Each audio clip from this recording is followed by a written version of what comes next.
Start. મધ્ય પૂર્વમાં ચાલતા જંગ વચ્ચે હોર્મુઝની ખાડી ખોલવાના પ્રયત્નોમાં અમેરિકાને નિષ્ફળતા સાંપડી હોવાના સમાચાર સામે આવ્યા છે.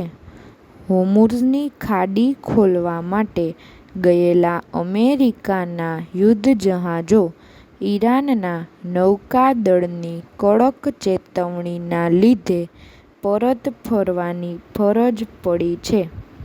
આ ઘટના ત્યારે થઈ જ્યારે અમેરિકન પ્રમુખ ટ્રમ્પ સતત દાવો કરી રહ્યા છે કે અમદાવાદના આ અત્યંત મહત્વના સમુદ્રી રસ્તાને ખોલવાની પ્રક્રિયા શરૂ કરી ચૂક્યું છે.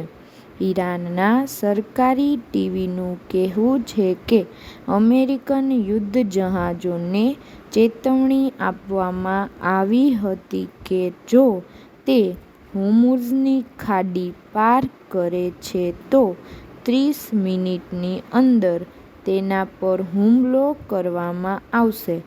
ઈરાનના વરિષ્ઠ લશ્કરી અધિકારીએ જણાવ્યું હતું કે ચેતવણી પછી અમેરિકન યુદ્ધજહાજ પરત જતું રહ્યું. પેરેગ્રાફ.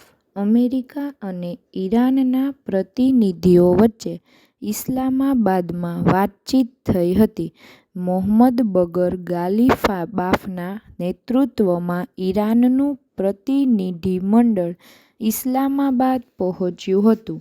અમેરિકા તરફથી વાતચીતમાં ભાગ લેવા અમેરિકાના ઉપપ્રમુખ જે.ડી. વેન્સ આવ્યા હતા. પાકિસ્તાનના વડાપ્રધાન શાહબાઝ શરીફે એવું નિવેદન આપ્યું હતું કે પાકિસ્તાન સંપૂર્ણપણે પ્રામાણિકતાથી વાતચીત સફળ કરવાની કોશિશ કરશે. મોહમ્મદ બગર ગાલિબાફ ઈરાન સંસદના પ્રમુખ છે, જ્યારે અબ્બાસ અરાગચી વિદેશી મંત્રી છે. અમેરિકા અને ઈરાન વચ્ચે પરસ્પર વિશ્વાસનો અભાવ હોવાથી યુદ્ધ વિરામ લાંબા સમય સુધી ટકી શકશે કે કેમ એ વિશે ઘણાને શંકા છે. ભૂતકાળમાં પણ અમેરિકા અને ઈરાનના પ્રતિનિધિઓ મળ્યા હતા અને વાતચીત પણ કરી હતી, પરંતુ એનું પરિણામ શૂન્ય આવ્યું હતું. પેરેગ્રાફ. અમેરિકા અને ઈરાન વચ્ચે ચાલી રહેલા યુદ્ધમાં કામચલાઉ સીઝફાયર જાહેર થયું છે. પાકિસ્તાને વિશ્વ આખામાં એવો પ્રચાર કર્યો છે કે અમેરિકા અને ઈરાન એની મધ્યસ્થતા ઈચ્છે છે. અમેરિકા અને ઈરાનના પ્રતિનિધિઓ વચ્ચે વાતચીત શરૂ થાય એ પહેલાં પાકિસ્તાને રાજધાની ઇસ્લામાબાદમાં 2 દિવસની રજા જાહેર કરી દીધી હતી. ઇસ્લામાબાદમાં રસ્તાઓ સૂમસામ છે અને સુરક્ષા માટે 10,000 પોલીસ કર્મચારીઓને ખડેપગે રાખવામાં આવ્યા છે. અમેરિકાએ પાકિસ્તાનને મધ્યસ્થ બનાવવા માટે એટલે પસંદ કર્યું છે કે ડોનાલ્ડ ટ્રમ્પના સંબંધ પાકિસ્તાન સાથે સારા છે. અમેરિકા, ઈરાન અને ખાડીના દેશોને પણ પાકિસ્તાન ઉપર ભરોસો હોવાનું કહેવાય છે.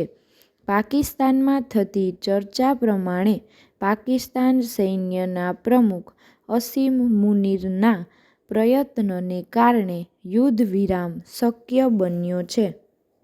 પેરેગ્રાફ. પશ્ચિમ એશિયામાં તણાવવાળા વાતાવરણ વચ્ચે કોંગ્રેસે ભારત સરકારની કૂટનીતિક નિષ્ફળતા પર સવાલ કર્યા છે. કોંગ્રેસનું કહેવું છે કે 1 વર્ષ પહેલાં પહેલગામ આતંકવાદી હુમલા પછી ભારતે પાકિસ્તાનને વિશ્વથી અલગ પાડવાનો જે પ્રયાસ કર્યો હતો એ જ પાકિસ્તાન હવે અમેરિકા અને ઈરાન વચ્ચે મધ્યસ્થીની ભૂમિકા નિભાવી રહ્યું છે. કોંગ્રેસના મહામંત્રી જય રામ રમેશે વડાપ્રધાન નરેન્દ્ર મોદી પર આડકતરા પ્રહાર કરીને કહ્યું હતું કે પોતાને જાતે જાહેર કરેલા વિશ્વગુરુની આવડત પર શંકા થાય છે. પાકિસ્તાને પહેલગામ પર કરેલા હુમલા છતાં કૂટનીતિમાં પાકિસ્તાને ભારતને માત આપી છે.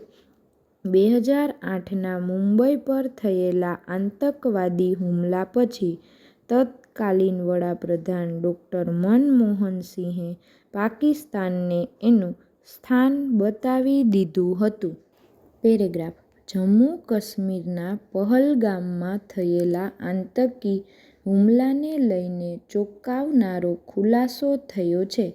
આ હુમલામાં પાકિસ્તાનનો હાથ હોવાનો પુરાવો ખુદ આતંકીઓએ આપ્યો છે. લશ્કરે તોયબાના કમાન્ડર અબુ મુસાએ દાવો કર્યો છે કે પહલગામ હુમલાને કારણે પાકિસ્તાનની આંતરરાષ્ટ્રીય છાપ વધુ મજબૂત બની છે. આતંકીએ વધુમાં દાવો કર્યો છે કે પહલગામ હુમલા બાદ જ પાકિસ્તાનને વૈશ્વિક મંચ પર વધુ મહત્વ મળવા લાગ્યું હતું. પાકિસ્તાન આ હુમલામાં પોતાનો હાથ હોવાના દાવાને નકારતું આવ્યું છે.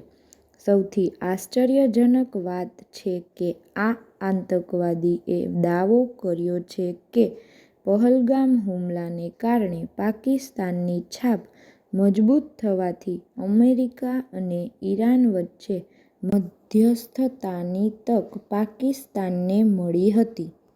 પેરેગ્રાફ જો યુદ્ધ વિરામ કાયમ રહે છે તો વૈશ્વિક વિકાસમાં 0.3 થી 0.4% ઘટાડો આવી શકે છે.